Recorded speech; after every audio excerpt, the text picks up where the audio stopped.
Assalamualaikum warahmatullahi wabarakatuh.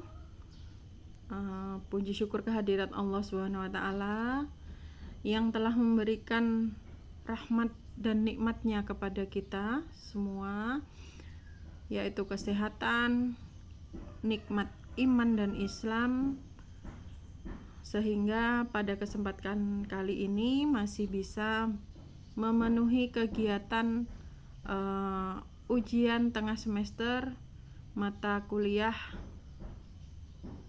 praktik ibadah. Sholawat serta salam kita sanjungkan kepada Nabi Allah Rasulullah Muhammad SAW yang senantiasa kita nantikan syafaatnya di yaumil akhir kelak. Pada kesempatan kali ini saya ingin merefleksikan pengalaman pribadi saya mengenai zakat. Zakat tentunya sudah tidak asing lagi bagi kita semua, karena sejak kecil kita sudah belajar bagaimana zakat itu kita laksanakan.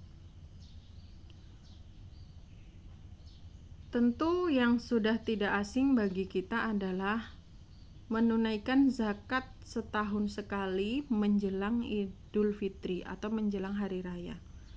Nah, dari anak kecil pun pasti selalu ikut berpartisipasi, entah itu ikut orang tuanya mengantarkan zakatnya, kemudian bisa jadi hanya melihat saja di masjid atau musola tempat pengumpulan zakat. Tentu mereka dari kecil juga sudah melihat kegiatan tersebut, jadi tidak asing.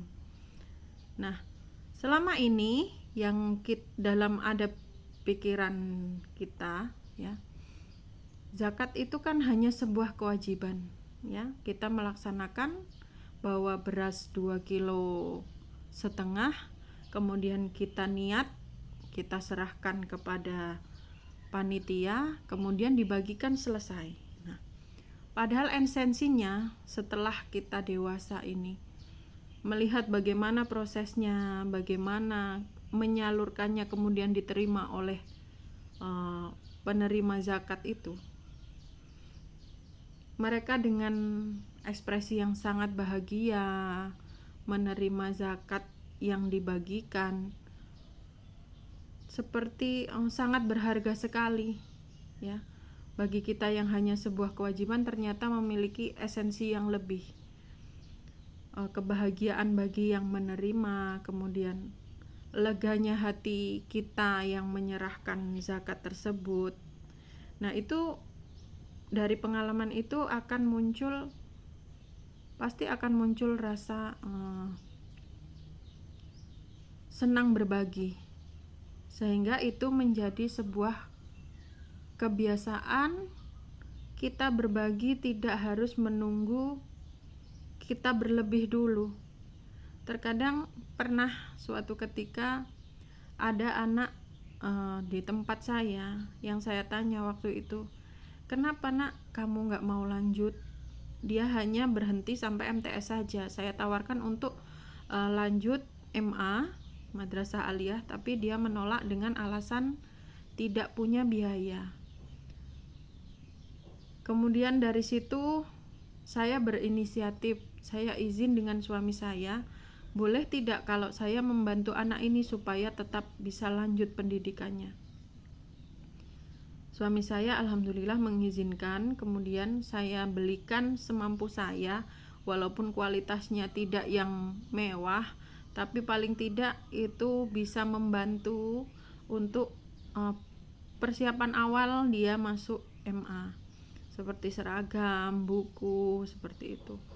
Alhamdulillah sampai sekarang anaknya sudah kelas 3 MA, selalu bilang begini, Bu, terima kasih ya, kalau nggak ada ibu mungkin saya sudah nggak sekolah lagi, mungkin saya sudah menikah di usia muda, yang jelas masa depan pendidikan saya pasti sudah berhenti sejak dulu gitu. Itu menimbulkan rasa kelegaan di hati, ya Allah, ternyata dengan kita berbagi yang menurut kita itu bukan sebuah beban berat, ya, tapi sangat berarti bagi orang lain. Nah, esensinya begitu. Kemudian satu pengalaman lagi, pernah mampir beli sapu ke kenalan lah, dia buat sapu lidi gitu. Saya mampir ke situ, saya beli, saya dengar ternyata meteran listriknya bunyi.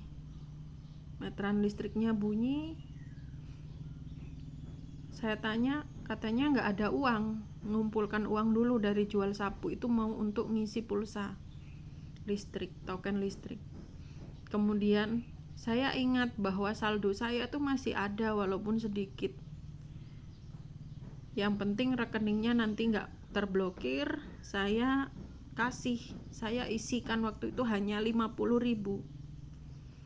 Karena saya takut juga saldo waktu itu tinggal sedikit dan takutnya rekening terblokir, saya isi hanya 50.000. Apa yang dilakukan sama kenalan saya yang jual sapu itu?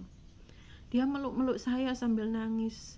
Selama ini nggak pernah ngisi pulsa yang sampai nominal 50.000, hanya 20.000. Dan ternyata di dalam rumahnya itu ada anak yang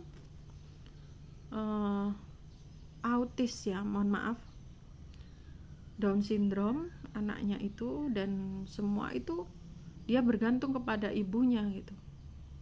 Nah dari situ saya merasa, ya Allah, ternyata dengan berbagi itu walaupun nominalnya tidak banyak, tetapi ternyata bagi orang yang sedang membutuhkan itu sangat berarti gitu.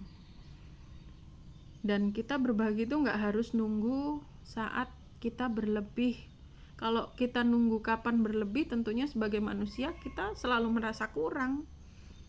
Nah dari situ saya mengambil hikmahnya bahwa zakat itu mengajarkan kita untuk ikhlas berbagi tanpa harus menunggu keadaan kita yang berlebih.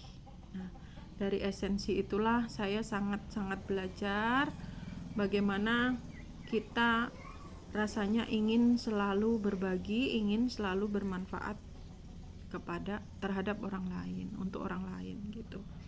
Cukup sekian sharing saya kali ini, mudah-mudahan bermanfaat. Saya akhiri, wassalamualaikum warahmatullahi wabarakatuh.